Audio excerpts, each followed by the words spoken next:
ಮೈಸೂರು ಮೂಡಾದಲ್ಲಿ ಭಾರೀ ಹಗರಣ ವಿಚಾರವಾಗಿ ಮುಖ್ಯಮಂತ್ರಿ ಸಿದ್ದರಾಮಯ್ಯ ವಿರುದ್ಧ ಮಾಡಿರುವ ಸುಳ್ಳು ಮತ್ತು ಆಧಾರರಹಿತ ಆಪಾದನೆಗಳಿಗೆ ಸಂಬಂಧಪಟ್ಟಂತೆ ಕಾಂಗ್ರೆಸ್ ವಕ್ತಾರ ಎಚ್ಎ ವೆಂಕಟೇಶ್ ಸುದ್ದಿಗೋಷ್ಠಿ ನಡೆಸಿ ಸ್ಪಷ್ಟೀಕರಣ ಕೊಟ್ಟಿದ್ದಾರೆ. ಈ ಕುರಿತು ಮಾತನಾಡಿದ ಅವರು, ಮುಖ್ಯಮಂತ್ರಿ ಪತ್ನಿ ಪಾರ್ವತಿ ಸಿದ್ದರಾಮಯ್ಯರವರಿಗೆ 3 ಎಕರೆ 16 ಗುಂಟೆ ಅಂದರೆ 1,50,000 ಚದರ ಅಡಿ ಜಾಗ ಅವರ ಹೆಸರಿನಲ್ಲಿ ಇತ್ತು.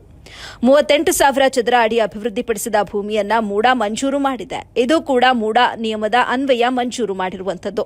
2021ರಲ್ಲಿ ನಿವೇಶನ ಪಡೆದಾಗ ಅವರು ಸಿದ್ದರಾಮಯ್ಯನವರು ಮುಖ್ಯಮಂತ್ರಿ ಆಗಿರಲಿಲ್ಲ. ಮುಖ್ಯಮಂತ್ರಿ ಆಗಿದ್ದಾಗ ನಡೆದ ಘಟನೆಯಲ್ಲ ಇದು.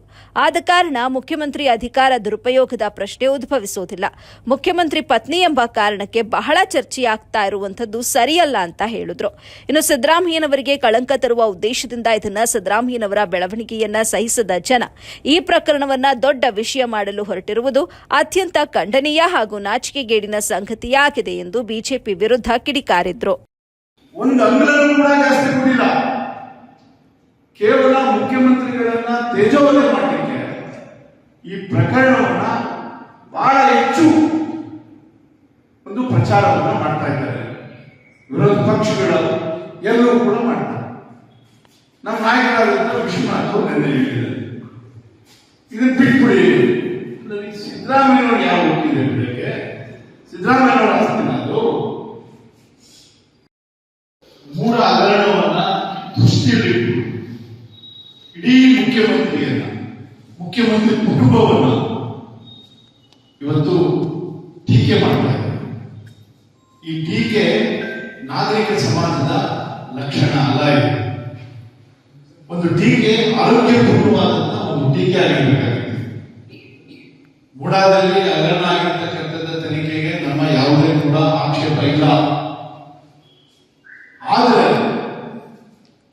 ಮುಖ್ಯಮಂತ್ರಿಗಳ ಪತ್ನಿ ಪಡೆದಂತ ಸೈಟ್ಗೆ ಬಹಳ ದೊಡ್ಡದಾಗಿ ಮಾಡ್ತಾ ಇದ್ದಾರಲ್ಲ, ದೊಡ್ಡದಾಗಿ ಪ್ರತಿಬಿಂಬಿಸ್ತಾ ಇದ್ದಾರಲ್ಲ, ಇದು ಸರಿಯಾದಂತ ಕ್ರಮ ಅಲ್ಲ.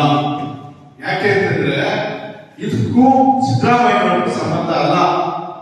ಇದು ಸಿದ್ದರಾಮಯ್ಯನವರ ಮನೆ ಆಸ್ತಿ ಅಲ್ಲ. ಇದು ಸಿದ್ದರಾಮಯ್ಯನವರ ಮಾವನ ಮನೆ ಆಸ್ತಿ. ಇದು ಅವ್ರ ಅಣ್ಣ ದಾನವಾಗಿ ಕೊಟ್ಟಿರ್ತಕ್ಕಂಥ ಆಸ್ತಿ. ಇದು ಬದಲಿ ನಿವೇಶನ ಇವರೊಬ್ಬರಿಗೆ ಕೊಟ್ಟಿಲ್ಲ.